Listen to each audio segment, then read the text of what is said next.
43.6 Fertilization and early embryonic development. By the end of this section, you will be able to do the following. Discuss how fertilization occurs. Explain how the embryo forms from the zygote. Discuss the role of cleavage and gastrulation in animal development. The process in which an organism develops from a single-celled zygote to a multicellular organism is complex and well-regulated. The early stages of embryonic development are also crucial for ensuring the fitness of the organism. Fertilization. Fertilization, pictured in Figure 43.23a, is the process in which gametes, an egg and sperm, fuse to form a zygote. The egg and sperm each contain one set of chromosomes. To ensure that the offspring has only one complete diploid set of chromosomes, 1248 Chapter 43, Animal Reproduction and Development, access for free at openstax.org. Only one sperm must fuse with one egg. In mammals, the egg is protected by a layer of extracellular matrix consisting mainly of glycoproteins called the zona pellucida. When a sperm binds to the zona pellucida, a series of biochemical events, called the acrosomal reactions, take place. In placental mammals, the acrosome contains digestive enzymes that initiate the degradation of the glycoprotein matrix, protecting the egg and allowing the sperm plasma membrane to fuse with the egg plasma membrane, as illustrated in Figure 43.23b. The fusion of these two membranes creates an opening through which the sperm nucleus is transferred into the ovum. The nuclear membranes of the egg and sperm break down and the two haploid genomes condense to form a diploid genome. Figure 43.23a. Fertilization is the process in which sperm and egg fuse to form a zygote. b. Acrosomal reactions help the sperm degrade the glycoprotein matrix, protecting the egg and allow the sperm to transfer its nucleus. Credit. B. Modification of work by Mariana Ruiz Villarreal. Scale bar data from Matt Russell. To ensure that no more than one sperm fertilizes the egg, once the acrosomal reactions take place at one location of the egg membrane, the egg releases proteins in other locations to prevent other sperm from fusing with the egg. If this mechanism fails, multiple sperm can fuse with the egg, resulting in polyspermy. The resulting embryo is not genetically viable and dies within a few days. Cleavage and blastula stage. The development of multicellular organisms begins from a single-celled zygote, which undergoes rapid cell division to form the blastula. The rapid, multiple rounds of cell division are termed cleavage.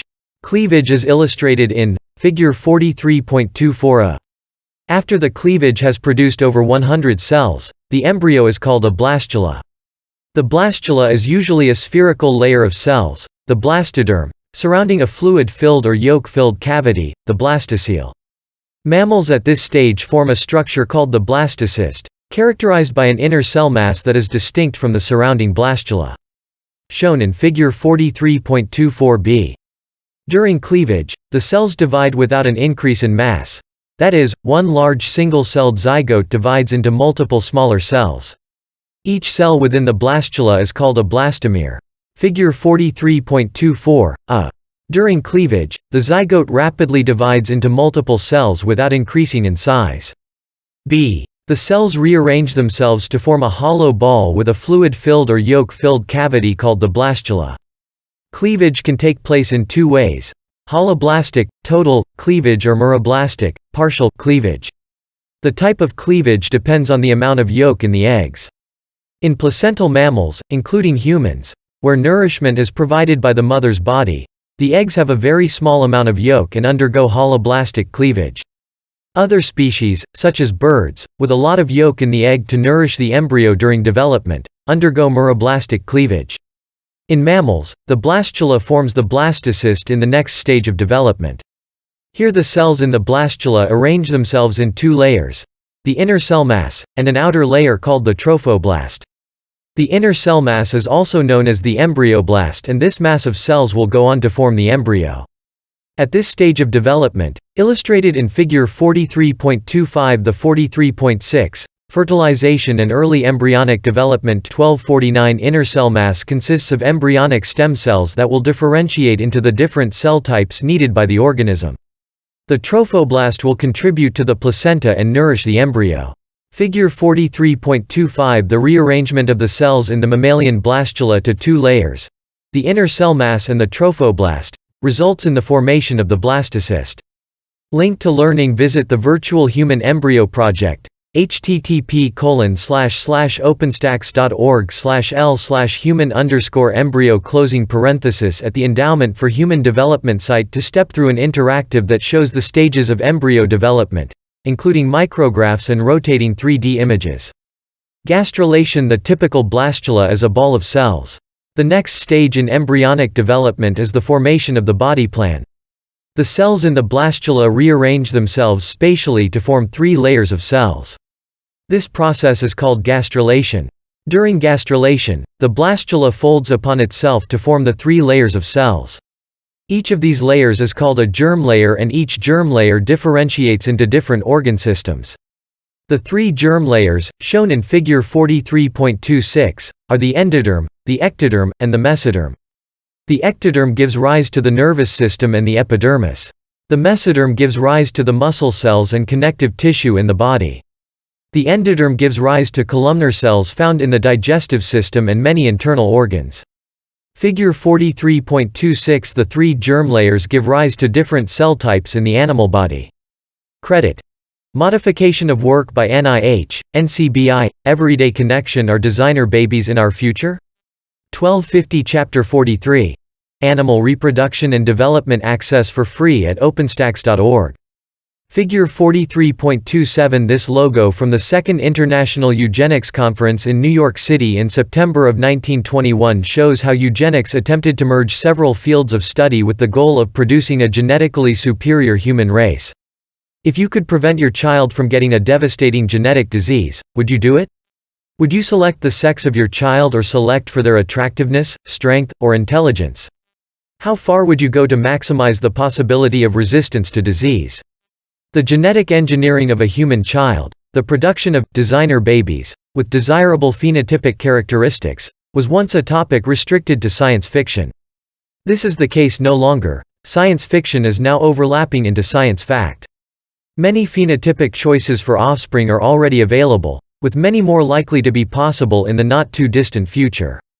Which traits should be selected and how they should be selected are topics of much debate within the worldwide medical community.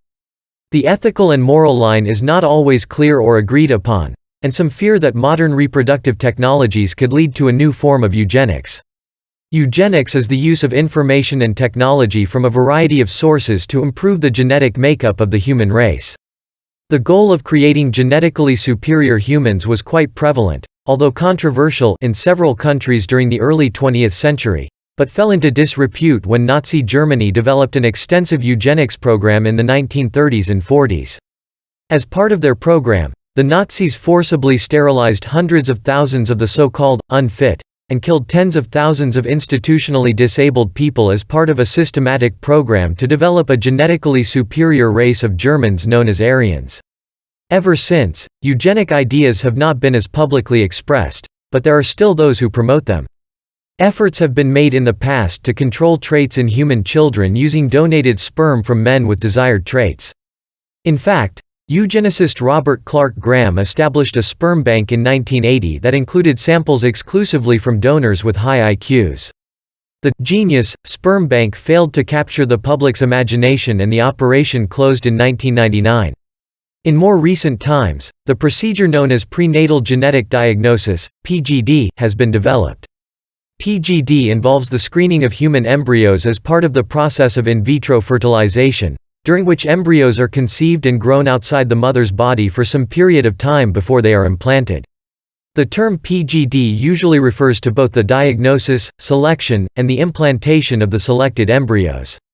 In the least controversial use of PGD, embryos are tested for the presence of alleles which cause genetic diseases such as sickle cell disease, muscular dystrophy, and hemophilia, in which a single disease-causing allele or pair of alleles has been identified.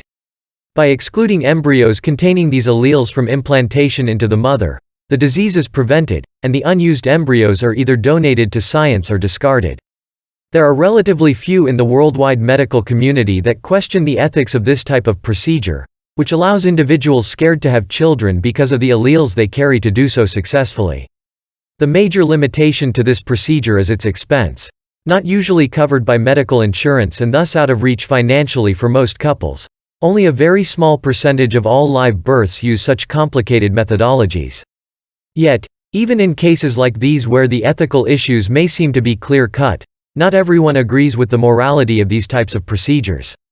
For example, to those who take the position that human life begins at conception, the discarding of unused embryos, a necessary result of PGD, is unacceptable under any circumstances. A murkier ethical situation is found in the selection of a child's sex, which is easily performed by PGD. Currently, countries such as Great Britain have banned the selection of a child's sex for reasons other than preventing sex-linked diseases. Other countries allow the procedure for family balancing, based on the desire of some parents to have at least one child of each sex. Still others, including the United States, have taken a scattershot approach to regulating these practices, essentially leaving it to the individual practicing physician to decide which practices are acceptable and which are not. Even murkier are rare instances of disabled parents, such as those with deafness or dwarfism, who select embryos via PGD to ensure that they share their disability. These parents usually cite many positive aspects of their disabilities and associated culture as reasons for their choice, which they see as their moral right. To others, to purposely cause a disability in a child violates the basic medical principle of primum non nocere, first, do no harm.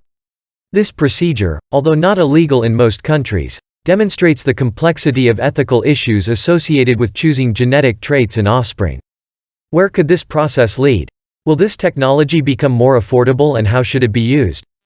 With the ability of technology to progress rapidly and unpredictably, a lack of definitive guidelines for the use of reproductive technologies before they arise might make it difficult for legislators to keep pace once they are in fact realized, assuming the process needs any government regulation at all.